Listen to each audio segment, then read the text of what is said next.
Good morning আমার ছোট্ট বন্ধুরা। তোমরা সবাই কেমন আছো? ভালো আছো? আচ্ছা বেশ, তোমরা সবাই খাওয়া দাওয়া করে এসেছো তো?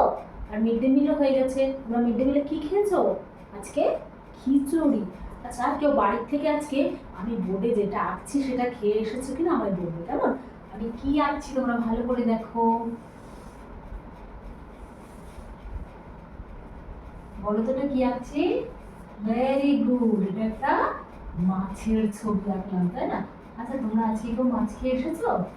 কেউ খেয়ে এসেছো মাছ? আচ্ছা, তুমি খেয়েছো খেয়েছো আয়েশা? আচ্ছা, খুব ভালো। মাছ খেলে কি হয় জানো? মাছে কি থাকে? মাছে কিন্তু অনেক প্রোটিন থাকে। মাছ খাওয়া তাহলে আমাদের কি দরকার, তাই তো? আচ্ছা বেশ, খুব ভালো। যারা মাছ খাও না তারা মাছের বদলে অন্য প্রোটিন পাওয়া যায় এরকম কিছু জিনিস কিন্তু তাদের খেতে হবে। সেটা দুধ হতে পারে, সেটা পনির হতে পারে, সেটা সয়াবিন হতে পারে, কেমন?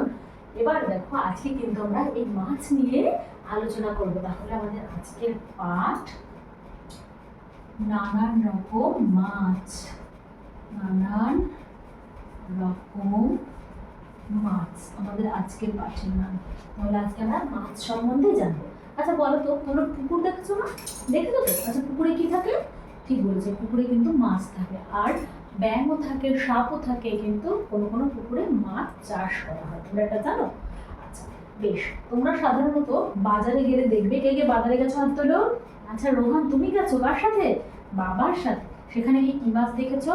চিংড়ি মাছ। আর কি মাছ? রুই মাছ, বাটা মাছ। আচ্ছা, তুমি ওখানে একটা নাম বলছি মাছের, এই মাছটা দেখেছো কিনা বলবে তো? তুমি ন্যাদোস মাছ দেখেছো? দেখো, তুমি নামই শোনোনি। নাম কি করে শুনবে? এই মাছগুলো জানো তো এখন পাওয়াই যায় না। এছাড়া আরো অনেক মাছ আছে যেগুলোকেও কিন্তু ন্যাদোসের মতো পাওয়া যায় না। সেই মাছগুলোকে আমরা, যারা খুব বেশি পরিমাণে হারিয়ে যাচ্ছে অর্থাৎ পাওয়া যাচ্ছে না যাদের, সেই মাছগুলোকে আমরা কি মাছ বলি জানো?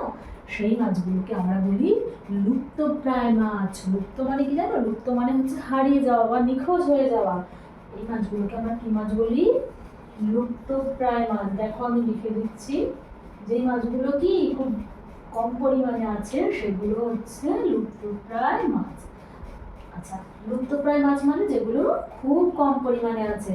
যেমন আমি কিছু নাম লিখছি সেই মাছগুলো: ন্যাদোস, ন্যাদোস মাছ, সরপুঁটি মাছ। সরপুঁটি মাছও কিন্তু খুব কম দেখা যায় আজকাল, বাজারে গেলে দেখাই যায় না। এই মাছগুলো কিন্তু লুপ্তপ্রায়। এছাড়াও রয়েছে কই মাছ, খরশুলা মাছ। এই মাছগুলো যদি তোমরা বাড়িতে গিয়ে তোমার বাবা বা তোমার ঠাকুমা বা দাদুর কাছে শোনা এই মাছগুলোর নাম তারা শুনেছেন কিনা, তারা কিন্তু বলবে হ্যাঁ হ্যাঁ, এই মাছগুলো তারা অনেক নাম শুনেছে, কিন্তু আজকাল এই মাছগুলোকে দেখাই যায় না। আচ্ছা, যারা পৃথিবী থেকে এভাবে হারিয়ে যাচ্ছে, অর্থাৎ এই মাছগুলো যারা তো পৃথিবী থেকে হারিয়ে যাচ্ছে, এদেরকে তাহলে আমাদের কি করতে হবে? ঠিক বলেছো, বাঁচাতে হবে। আচ্ছা, এদেরকে যদি বাঁচানোর আমরা চেষ্টা করি তাহলে কি করব? এদের জন্য আলাদাভাবে কি করব আমরা? এদের সংরক্ষণ করার ব্যবস্থা করবো। আলাদা কোনো পুকুর থাকতে পারে বা আলাদা কোনো জলাশয় রাখা হতে পারে, যেখানে শুধু এই মাছগুলোকেই রাখা হবে আর এদেরকে বেশি বেশি পরিমাণে পালন করা হবে, আরো বেশি বেশি তৈরি করা হবে এই মাছগুলোকে। তাহলে তার জন্য আমাদের কিসের প্রয়োজন জানো? তার জন্য কিন্তু আমাদের স্থানীয় যে পঞ্চায়েত আছে বা স্থানীয় যে প্রশাসন আছে, অর্থাৎ যারা সেই অঞ্চলের দেখভাল করে, তাদের সাথে যোগাযোগ করে কিন্তু এদের বাঁচানোর জন্য আমরা কিন্তু সবাই উদ্যোগ নিতে পারি। তাহলে কি আমাদের কি উচিত? প্রত্যেকের এই সমস্ত মাছগুলোকে যারা বেশি পরিমাণে বাঁচানো যায় সেইগুলো কিন্তু দিকে আমাদের নজর দিতে হবে। তাহলে লুপ্তপ্রায় মাছেদের কিন্তু আমাদের বাঁচানোর দিকে নজর দেবে তো? অবশ্যই। এবার তোমরা বলো, আমরা সবসময় কি কি মাছ দেখি সেগুলো বলো, যেগুলো আমরা খাই, বাজারে দেখা যায়। সেগুলো হচ্ছে কি? রুই, কাতলা, চিংড়ি মাছ, পুঁটি মাছ। কিন্তু সরপুঁটি মাছ আবার দেখা যায় না, তাই বললাম, তাই তো? তাহলে তোমরা বুঝতে পেরেছো, মাছেরও কিন্তু গুরুত্ব আছে। মাছ খেলে কিন্তু আমাদের শরীরে প্রোটিন হয়, আর মাছ কিন্তু আমাদের খাওয়া প্রয়োজন। আর যে মাছগুলো হারিয়ে যাচ্ছে তাদের আমাদের বেশি বেশি করে কি সংরক্ষণ করতে হবে। আর মাছ যেটা দিয়ে ধরা হয় ওটাকে কি বলে তোমরা জানো? জানো? হ্যাঁ ঠিক বলেছো, জাল। জাল ছাড়াও জানো তো আরো অনেক জিনিস দিয়ে মাছ ধরা হয়, তোমরা বলতে পারবে কেউ? ঠিক বলেছো তুমি, বড়শি। বড়শি দিয়েও কিন্তু মাছ ধরা হয়। আর একটা জিনিস আছে যেটা হচ্ছে বাঁশের তৈরি গোল মতো, ওটাকে বলা হয় পোলো। পোলো দিয়েও কিন্তু মাছ ধরা হয়ে থাকে। তাহলে আজকে আমরা মাছ সম্পর্কে জানলাম, বিভিন্ন রকম মাছ সম্পর্কে, মাছ খাওয়ার উপকারিতা সম্পর্কে, কোন কোন মাছগুলো হারিয়ে যাচ্ছে, কাদেরকে বাঁচাতে হবে, এগুলো কিন্তু সব জানলাম। আর কিছু কিছু মাছ কিন্তু জানো তো অল্প জলেও বেঁচে থাকতে পারে, জল ছাড়াও কিছু কিছু মাছ অনেকক্ষণ বেঁচে থাকতে পারে। এই মাছগুলোর নাম হচ্ছে ল্যাঠা মাছ, শিঙি মাছ, বোয়াল মাছ, কই মাছ। এই মাছগুলো কিন্তু অনেকটা সময় ডাঙাতেও কিন্তু বেঁচে থাকতে পারে।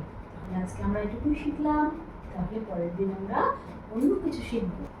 অনেকদিন ধরে তোমাদের ডেমো ক্লাস আমার দেওয়া হয়নি বিশেষ কারণের জন্য। আজকে আমি একটা নতুন ডেমো দিলাম মাছের। কেউ কেউ আমাকে রিকোয়েস্ট করেছিলে যে পঞ্চম শ্রেণীর পরিবেশ থেকে ডেমো দিতে। আমি এই জন্য মাছের যে একটা পুরো টপিক আছে ওটার উপরে ভিডিওটা দেওয়ার চেষ্টা করলাম। আর যেহেতু ডেমো তোমাকে 4 মিনিটের মধ্যে শেষ করতে হবে, যেটুকু তুমি বলতে পারবে সেটাই হবে, কিন্তু সাবলীলভাবে বলতে হবে। ইনফরমেশনের ঠাসা হয়ে ডেমো হলো সেটা কিন্তু নয়।